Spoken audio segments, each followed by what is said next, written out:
Hello बच्चों। तो आज का जो क्लास होगा वो यानी बिहार बोर्ड से संबंधित जो एग्जाम में पूछे जाते हैं उसके बारे में। और ये जो बताने जा रहे हैं अभी, ये बोर्ड एग्जाम में अनिवार्य रूप से पूछा जाता है, चाहे वो 2 नंबर हो चाहे वो 1 नंबर हो, ठीक हो। इसके बाद यहाँ पर ध्यान देना है कि जो एनसीईआरटी बुक होता है 10th वर्ग का, जो सरकारी पुस्तक होता है, उसी पुस्तक से हम पूरा जितना भी क्वेश्चन है एनसीईआरटी बुक में, सारा विषय का A to Z आपको डीपली में बताएंगे, ठीक है। तो आज का जो क्लास है 10th वर्ग का एनसीईआरटी गणित का चैप्टर नंबर 1 यानी कि वास्तविक संख्या। और वास्तविक संख्या में जो पहला एक्सरसाइज है 1.1, उसमें जो नियम के बारे में जो व्याख्या किया गया है, यूक्लिड विभाजन, उसके बारे में थोड़ा जानकारी ले लेंगे कि ये नियम किसने दिया और ये नियम का प्रयोग हम लोग कहाँ पर करते हैं, ठीक है। तो सबसे पहले है कि जो नियम है उसका नाम है आपका यूक्लिड विभाजन एल्गोरिदम। यूक्लिड विभाजन एल्गोरिदम। यूक्लिड विभाजन एल्गोरिदम का जो नियम है वो एक व्यक्ति हैं यानी कि गणितज्ञ हैं, यूक्लिड नाम है, वही ने दिया था, ठीक है।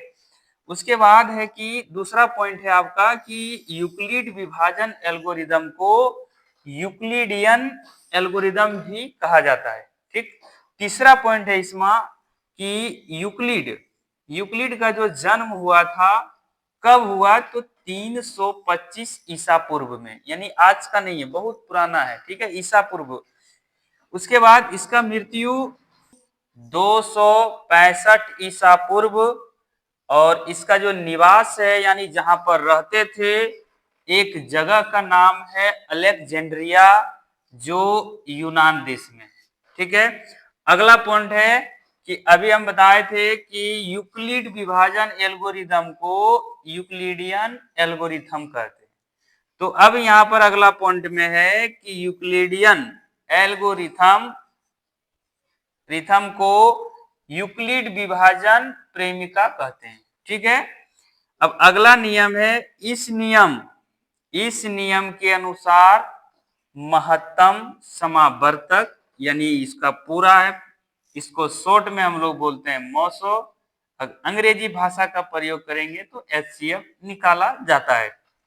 उसके बाद इस नियम में भाज्य, भाजक, भागफल और शेषफल का प्रयोग होता है, यानी ये चारों का प्रयोग होता है, भाज्य का भी, भाजक, भागफल और शेषफल, चारों का। इस नियम को लागू हुआ 1640 ईस्वी में किया गया था, ठीक है। यानी कि इस नियम को लागू जो हुआ था 1640 ईस्वी में किया गया था, ठीक है।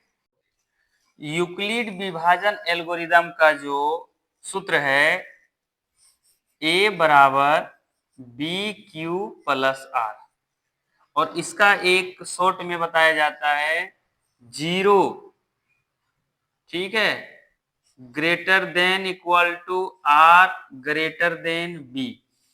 यानी इसका अर्थ है कि जो R का मान होगा वो 0 भी होगा, 0 से बड़ा यानी 1 2 जहां तक हो, और B का मान जितना भी होगा उससे छोटा होगा R का मान। इसका अर्थ यही होता है, ठीक है। अब ये A B Q R ये होता क्या है, इसके बारे में जानना है। तो A जो है इसको हम लोग भाजक बोलते हैं, नहीं सॉरी भाज्य। B जो है भाजक, और Q जो है भागफल, R जो है शेषफल, ठीक है। अब इसमें क्या होता है, A जो है A का जो मान, A का मान B से बड़ा होता है, B से बड़ा होता है, यानी A इस तरह दिखाएगा, A का मान जो भी होगा B से हमेशा बड़ा होगा। और बी जो है ए का गुणज होगा। जब तक गुणज नहीं रहेगा भागा नहीं लगेगा, ठीक है। और बी सेम कैटेगरी में भी है, ए का मान क्यू से बड़ा होगा, क्यू से भी बड़ा, तो ये ए ग्रेटर देन क्यू। और ये भी ए का ए जो है यानी कि क्यू ए का गुणज होगा, यानी गुणज होना ही चाहिए, ठीक है। ये पैटर्न है। और आर का मान तो बता ही दिए कि बी से हमेशा छोटा होता है, इसलिए ये फॉर्मूला है ए बराबर बी क्यू प्लस आर। अब इस फॉर्मूला के आधार पर आपको हम एक हिसाब बताते हैं, इसको मिटाते हैं।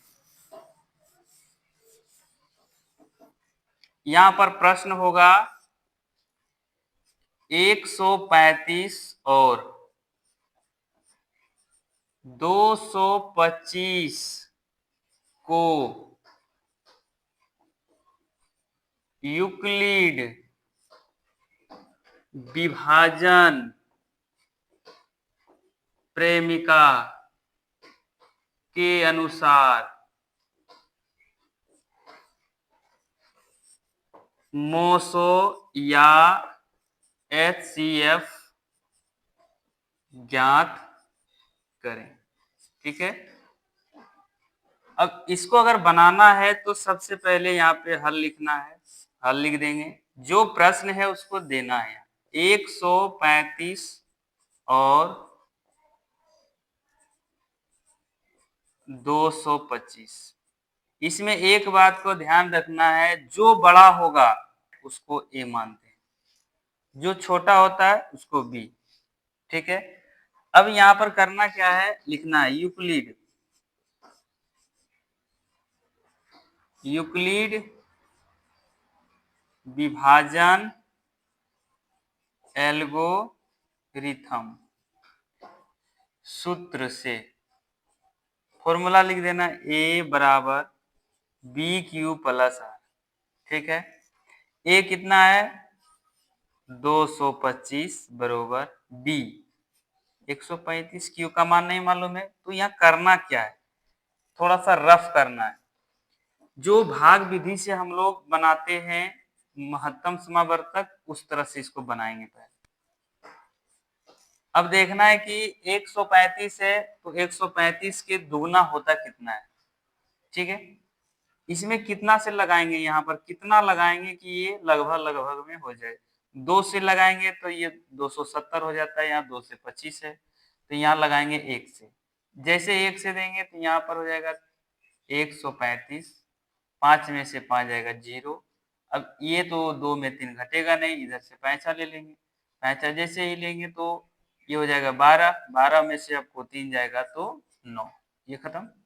उसके बाद फिर यहाँ पर हम लोग भाजक का सिंबल लगाएंगे, और जो यहाँ पर भाजक था वो यहाँ पर भाज्य होगा। फिर ये एक बार में लगाएंगे, फिर यहाँ पे 90, फिर ये हो जाएगा 5, 13 में से 4 जाएगा, नहीं सॉरी 13 में से 9 जाएगा तो 4। फिर यहाँ पर भागा का सिंबल लगाएगा कि जब तक ये पूरा कटेगा नहीं तब तक हम लोग भागा का सिंबल लगाते रहेंगे। तो ये 2 से लगा देंगे, 45 का दोगुना होता है 90, ये यहाँ कटेगा। तो यहाँ पर ध्यान देना, देखिए एक स्टेप, फिर ये दूसरा स्टेप, फिर ये तीसरा स्टेप में जाके 0 हो गया।